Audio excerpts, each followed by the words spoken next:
welcome to Black Literature, Black History. This is Jason Williams, and tonight I want to start a new series focusing on the transatlantic slave trade and slavery, primarily in the USA and how it pertains to the US. Because I want to look at the slave trade briefly and then get into the slave narratives. That's my primary goal, is to get into the slave narrative, but I want to first clarify some things prior to the slaves being in America, so it doesn't come up as arguments and discussions very much in the comment section. Because usually when you have people who don't know too much about slavery, the argument comes up, well, Africans were selling other Africans, that's why there was a slave trade, and then you have other people arguing against them saying, no, the Europeans invaded Africa and captured slaves, that's why there was a slave trade, and they start butting heads about what happened, when in fact both of those occurrences happened, and we're going to look briefly at those, look at some documentation, get past that, and then get into the slave narratives, because I like to read what exactly the slaves explained about slavery in the US. Now, to start this off, I want to direct your attention to a letter that I found on the internet that talked about the beginnings of slavery as it pertains to the USA, or to America. Now, this letter is called Slavery Among the Puritans, a letter to the Reverend Moses Stewart. Now, you can go on Google and type that in. Again, Slavery Among the Puritans, a letter to the Reverend Moses Stewart, and it'll bring up the PDF of the actual letter that was written, and you can read it. And the date on the letter in Roman numerals is the year 1850. Now, this letter, I don't know who wrote the letter. Now, normally, if I don't know who the author of a letter is, I don't like to reference it, because then I don't know if it's true. You know the saying that history is written by the victors. But if you look at this letter, it seems that whoever wrote this letter was refuting what the victors were writing about history as it pertained to slavery in the colonies. And the reason why I want to direct your attention to this letter is because not only does this guy refute what how they're trying to rewrite history about slavery, he gives actual documentation, and what we like to call receipts, of what he's claiming. Now, evidently, Reverend Moses Stewart wrote a constitution, not the Constitution, but he wrote a constitution which blamed slavery in the colonies in the US to Great Britain. He says if it wasn't for Great Britain, the America would have gotten rid of slavery a long time ago. And the writer of this letter says, well, and it's a very polite, this letter is very politely refuting what Reverend Moses wrote.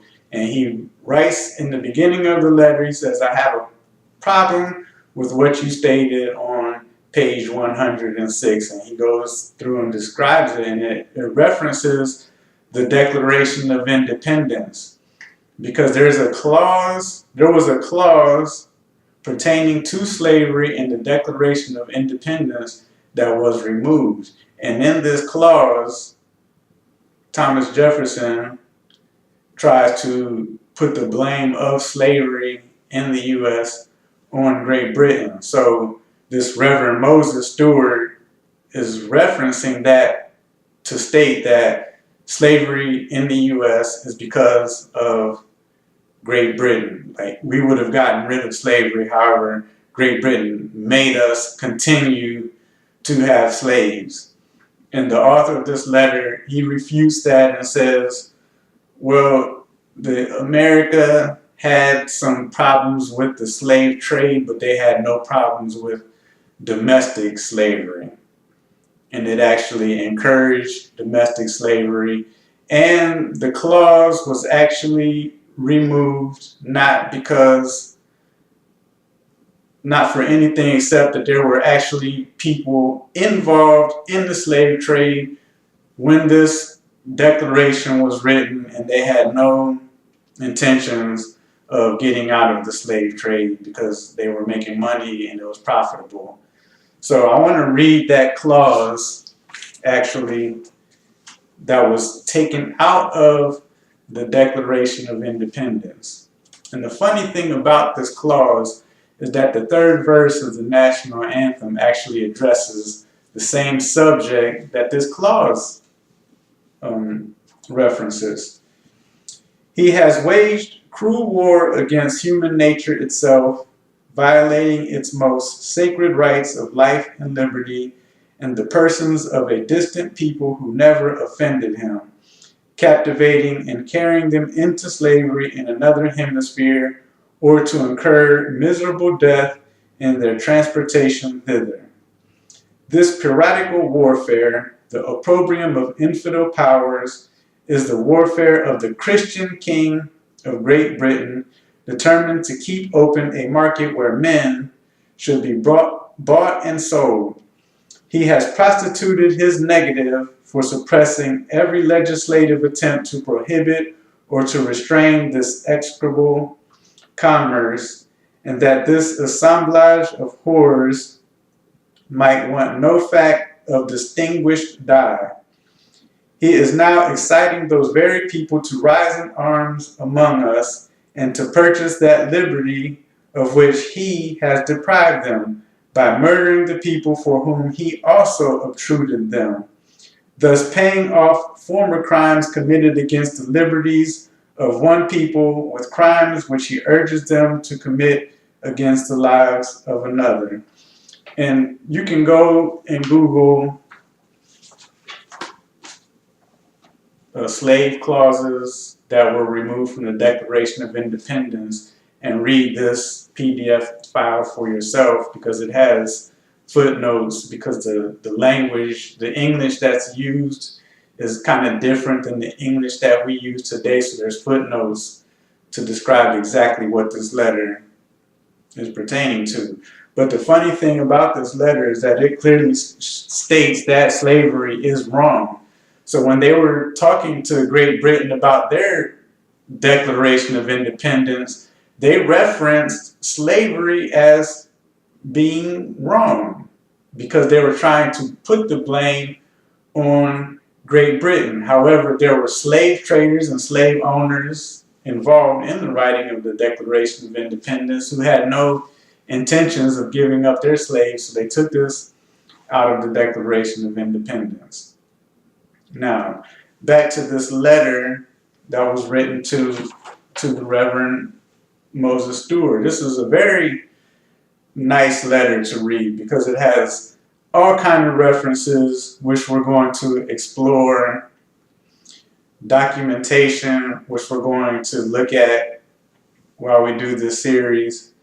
And to get into the letter, the author of this letter says, Britain being responsible for slavery in the U.S. is nonsense. It says that slavery existed in the colonies from the very beginning, where people wanted to separate from Great Britain. Because the colonists who came to the U.S., they were separatists. They wanted to separate from Great Britain and start a new life here. And when they came here, the first thing they did 7 years after arriving, which is references in the letter, is they went to war with the Indians, killed many of the men in those wars, killed many of the Indian men.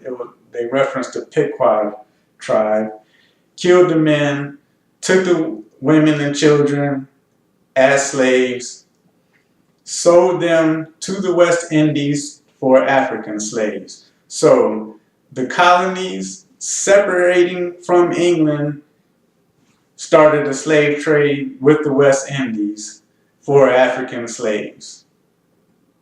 So, and then he gives documentation of letters, wills, and trade that was going on with the Indians and African slaves.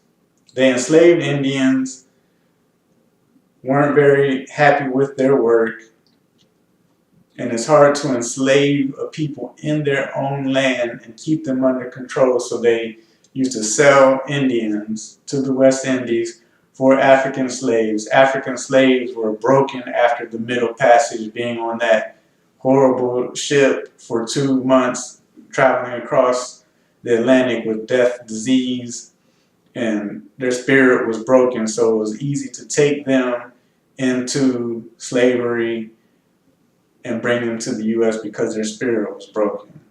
So in this letter, the author of this letter says, you know, the colonies were even involved in the slave trade. And then he goes back to where the colonists got their training for generational slavery. Because I thought that generational slavery started with the transatlantic slave trade. However, there was generational slavery, chattel slavery in Great Britain prior to the colonists bringing it to the Americas. And it was called villainage. Now, read this letter, villains, like we call the bad guy in movies and the bad guy in stories, villains. Well, villains were slaves in Great Britain. It was generational slavery. The people who were slaves were called villains, and the practice was called villainage. And he references, you know, it existed under the Elizabethan queen and prior to that, where property owners owned property and they owned people who worked their property as property. And all of when we look at the African slaves in America and how they were property of an owner, and they weren't allowed to have their own property, weren't allowed to have anything, and anything that they invented, anything that they came up with was attributed to the owner of the property. Well, the same thing was going on in Great Britain prior to the colonists coming to the U.S. So when they came to the U.S., or when they came to America, they just brought that practice along with them, and they put it on the Indians. And then when they sold the Indians and traded the Indians for African slaves, they just put it on to the Africans. And that was right when they arrived to America, to the U.S. And see, when you talk about the transatlantic slave trade, it gets kind of confusing the way that it's written, because, you know, the USA likes to call itself America, but the Americas is North America all the way through South America. And the slave trade was primarily from Africa to the Caribbean, and then from the Caribbean spread out through South America and into the Americas. So, but I want to focus on the colonies and the USA, the United States. So this letter talks about slavery with the Indians, trading Indians for slaves in the Caribbean, and it talks about the discussion of slavery in the U.S. was around the time of the Declaration of Independence, when the discussion of liberty, life, liberty, and the pursuit of happiness and all of this was happening against Great Britain. It opened up the discussion of slavery of blacks in America. Because like on this page, when we read different literature, different books, we always talk about the conversations that they were having back then, we still have today. And today we look back and say, well, how can they talk about all of this life, liberty, and pursuit of happiness and freedom when they themselves had slaves? Well, that discussion took place during that time period. And I want to quote, I'm going to read a passage of the letter where the author brings that up. And he quotes,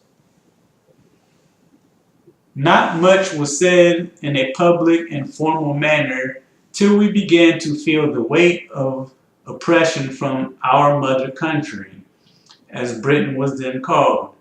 The inconsistency of pleading for our own rights and liberties whilst we encouraged the subjugation of others was very apparent, and from that time both slavery and the slave trade began to be discountenanced. The principal cause was public opinion, and the present generation at an early stage of life imbibed that opinion, which has grown with their growth and strengthened with their strength. At the beginning of our controversy with Great Britain, several persons who before had entertained sentiments opposed to slavery of the blacks did then take occasion publicly to remonstrate against the inconsistency of contending for our own liberty, and at the same time depriving other people of theirs. The controversy began about the year 1766 and was renewed at various times till 1773, when it was warmly agitated and became a subject of forensic disputation at the public commencement in Harvard College." So right there he talks about the discussion of slavery, enslavement of blacks was a topic of discussion when the topic of declaring independence from Great Britain was getting heated up. So I really recommend that you look at this letter. Another thing that this letter references and provides documentation is this question of what was going on in the slave trade. Now, there were laws that pertain to the slave trade which prohibited the capturing of slaves. So, in this letter, it doesn't talk too much about the actual trading of slaves and that business. There's some research that I have to do where I'm going to provide, which I've seen, but I didn't print it out and really look into it because we weren't on the topic of slavery, but I'll try to find that documentation where it talks about the business aspect of slavery and the buying and selling of the buying of slaves in Africa. And we'll look at that. But this letter talks about occasions where slave traders were actually burning, pillaging, killing Africans. They would kill hundreds of Africans and take a few hundred as slaves because they didn't want to enter into a formal trade. In this letter it says they tried to do it the easy way and just pillage, burn, and capture slaves instead of the actual economic negotiation of slaves, prisoners of war, and price. And it gets into the laws that govern those practices, but it documents, two people who actually wrote about or were witnessed going into Africa and actually capturing slaves. And one reference was the captain of a slave ship Sir John Hawkins, which I first read about Sir John Hawkins when I was reading Malcolm X on the history. It was Malcolm X on African American history, where he was talking about religion being manipulated by the Europeans and by the Americans. And he said that the first slave ship was called Jesus, which was steered by Captain John Hawkins, and the name of that ship was Jesus. And when the slaves talked about getting to Jesus and going home to Jesus, they were talking about coming back to Africa, not about the Jesus in the Bible. But in this letter, he talks about Sir John Hawkins going into Africa, pillaging, burning, and capturing. He killed like 800 slaves. I mean, he killed like 800 Africans and took into slavery a small amount of those. You read a letter to get to a certain amount, but I think he killed around 800 and took about 200 or something like that as slaves. And then he talks about two other people, Smith and Kaiser. These were two men who went into Africa and they violated the laws that pertain to the slave trade. And they actually went into Africa, killed Africans, and captured some and put them into slavery. And there were stringent laws, quote, stringent laws against this because Kaiser and Smith were found guilty of their crimes. However, their punishment was set down on paper, but it was never really executed. Like the punishment was never put forth. So yeah, get this letter, read it. It gives a lot of insights about slavery during the Puritan era, all the way up to the Declaration of Independence and afterwards. And it's some of it is very difficult to read because slavery in America was involved in everything. This letter is only like 39 pages long, and it tries to address a lot of things about slavery. It's really refuting whatever Reverend Moses Stewart wrote, but it talks about slavery in Great Britain. And it said that's where the colonies were trained in generational slavery. It talks about the Declaration of Independence and those who were involved in the writing of Declaration of Independence were slave owners themselves and descendants of slave owners, and he documents that in this letter. It talks about those who opposed slavery. Now, slavery was opposed by those who opposed being under rule from Great Britain, but there were also those who opposed slavery for economic reasons, because those who owned slaves were undercutting people who worked for a living, just like today. And if you watch the movie Shawshank Redemption, where the warden was using the prisoners to do contractual labor, and the guy who has contracts, he was like, I need this contract. You're undercutting everyone with your slaves, with your prisoners who are doing this work. And he paid off the warden because the prisoners could do work for nothing. Just like back then, the slaves were doing work without getting paid, and people were losing business. So they opposed slavery. He also, in this letter, he also addresses the fake religious people who try to use the Bible and use Christianity to justify slavery. He just basically calls them out and says, you're not reading it right. The Bible condemns slavery. You guys are doing this to ease your conscience.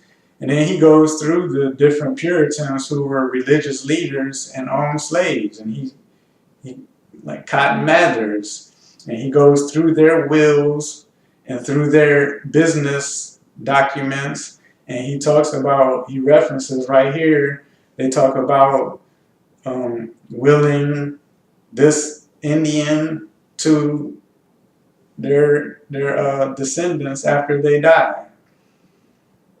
So he's clearly showing that slavery in America was here because Americans and those men who owned property wanted slavery. He says you can't just put it on Great Britain, because even after the Declaration of Independence, slavery endured because those who were involved in writing the Declaration of Independence owned slaves, and some of them were involved in the slave trade. So whatever letter or whatever Reverend Moses Stewart wrote trying to rewrite history was wrong. So again, it's called Slavery Among the Puritans, a letter to the Reverend Moses Stewart. You can go on Google, type that up, and it'll bring up the actual PDF document.